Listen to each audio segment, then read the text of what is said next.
हकीम साहब, जानना चाहूँगी आज मैं ब्रेन स्ट्रोक को लेके। ये होता क्या है? क्या इस बीमारी में हमारे सर में अत्यधिक दर्द रहता है और इसके लिए क्या कुछ नुस्खे अपनाए जा सकते हैं? देखिए, दिमाग का दौरा, हुँ। ब्रेन स्टॉक स्टॉक जो है, ब्रेन स्टॉक जो उसकी 2-3 वजह हैं। हुँ, हुँ। और उसमें सबसे पहले तो समझ लीजिए कि ये जो कोलेस्ट्रॉल है, ये जो खून गाढ़ा हो जाता है और एक ख़राब किस्म की चर्बी हमारे खून में शामिल हो जाती है, जिसे कोलेस्ट्रॉल कहते हैं। और क्योंकि दिमाग एक ऐसा पार्ट है जहाँ से पूरा शरीर कंट्रोल होता है, वो भी बहुत बारीक बारीक, इतनी बारीक नर्व के जो नज़र भी ना आए, यानी नसों से ही भरा हुआ एक दिमाग है, जो नसें ही नसें हैं। और उसको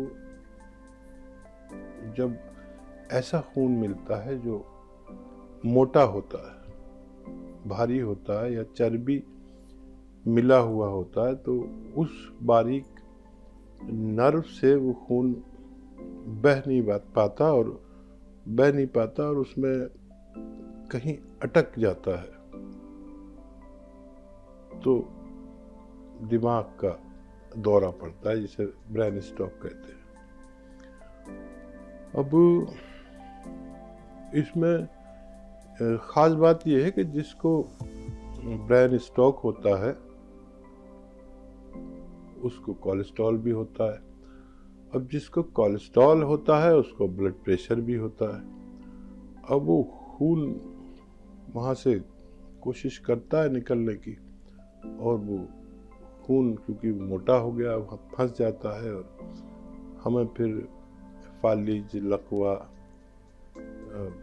पैरालिसिस और बहुत ऐसे मिलते जुलते रूप होते हैं। किसी का सिर्फ इस ज़बान पे अटैक होता है, किसी का सिर्फ आँख पे होता है, किसी का पूरे आधे जिस्म पर, उल्टे या सीधे हिस्से पर फालिज मार जाता है, जिसे हम ब्रेन स्ट्रोक कहते हैं। तो हिदायत तो ये है कि मैं अक्सर कहता हूँ कि 40 साल के बाद अपना खून सबका, डॉक्टर का भी और मरीज़ का भी, वैद्य का भी और हकीम का भी, और मुल्ला का भी, पंडित का भी, खून गाढ़ा होना शुरू हो जाता है।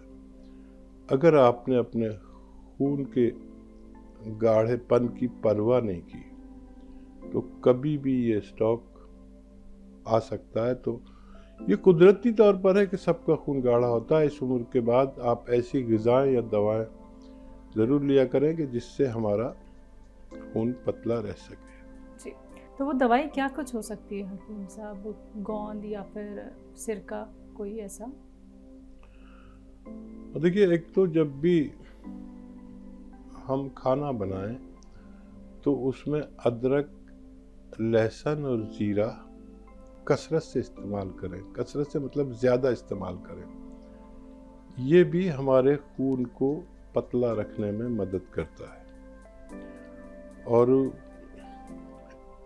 6 महीने में एक बार जांच भी करा लिया करें अपने खून की, डायबिटीज़ की, कोलेस्ट्रॉल की, इन सब की जांच हो जानी चाहिए, ताकि आप वक्त से पहले खबरदार हो जाएं कि आपके अंदर क्या चेंजेस आ रहे हैं और किस चीज़ पर हमें ज़्यादा तवज्जो देनी है।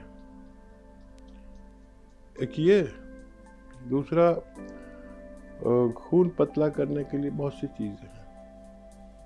और जब भी हम, ख़ासतौर पर महिलाओं की बात करेंगे, जब भी सब्ज़ी सालन बनाने का वक्त आता है तो हर चीज़ तो खूब इस्तेमाल करते हैं महिलाएं, लेकिन इतना सा अदरक, इतना सा लहसुन डालते हैं, इतना सा ज़ीरा। अगर हम अपने खानों में इतना अदरक और इतना लहसुन डाला करें तो हमें ये बीमारी नहीं हो। और खूब धनिया भी डाला करें, ज़ीरा भी ज़्यादा डाला करें। एक तो ये एहतियात है। और दवाएं भी बहुत हैं, जैसे नमक ज़ैतून आता है और एक चुटकी नमक ज़ैतून, एक चुटकी खाने का सोडा पानी में मिलाकर रोज़ 1 बार या 2 बार पी लिया करें। इससे 10 फायदे तकरीबन होते हैं। देखिए, एक तो कहीं पार्ट्स पर वर्म नहीं आता। पार्ट्स ऑफ बॉडी जो हमारे मेन पार्ट्स ऑफ बॉडी हैं, लीवर है, मैदा है, आंतें हैं, किडनी है, और वो ठीक रहते हैं, मेन पार्ट्स ऑफ बॉडी के लिए है ये। फिर इससे खून पतला रहता है, लीवर बिल्कुल तंदुरुस्त रहता है, किडनी बिल्कुल साफ सूफ रहती है, बवासीर, हाजमा, ये सब ठीक रहता है, और स्किन का कोई रोग नहीं होता, खून साफ होता रहता है। स्किन का कोई रोग नहीं होता, मुहासे नहीं निकलते, बालों के लिए बहुत अच्छा है। अगर ये 1 या 2 खुराक ले लिया करें तो हम बहुत सारे रोग, यानी ब्रेन स्ट्रोक नहीं होने देता, दिल का कोई मर्ज नहीं होने देता।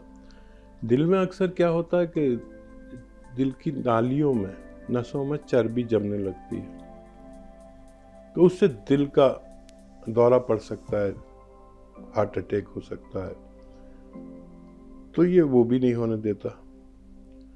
फिर ब्लड प्रेशर को कंट्रोल करता है, और ब्लड प्रेशर कंट्रोल डायबिटीज ना होने देने की भी सलाहियत इसमें है। तो ये सब लिया करें, अपना ख्याल खुद किया करें, तभी हम सेहतमंद रह सकते हैं।